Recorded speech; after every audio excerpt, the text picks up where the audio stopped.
May 1945. Just after the gruesome World War II has ended, years of massive bombardment and battle has left Berlin, the capital of Germany, completely devastated. What happened after that? How did Berlin come back to normalcy? Or was it even possible? How could life begin here again? Let's take a look at what a normal day in Germany looks like after World War II. Berlin became a vast land with views of only burnings, rubble, and many dead people.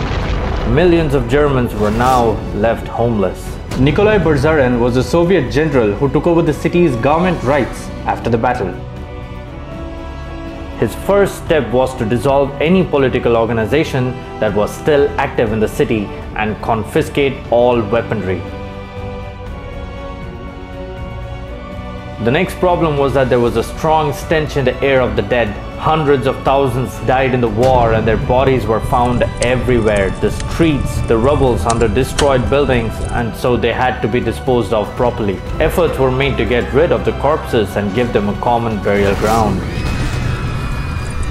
Due to the lack of labor, housing issues were another major complication. Families still survived and lived in broken homes. The Potsdam Conference. The Allied leaders held a meeting in order to discuss the possibility of making Germany a democratic nation. They aimed at the 5 Ds: demilitarization, denazification, democratization, decentralization, and deindustrialization. Disbanding the Wehrmacht. The German military was disbanded and all military equipment was confiscated or destroyed. Denazification. Efforts were made to remove former Nazis from positions of power and influence in the German society.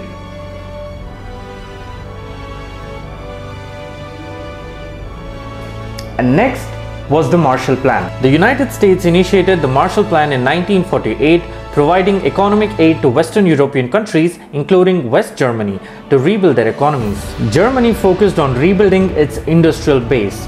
Factories were reconstructed and new technologies were adopted.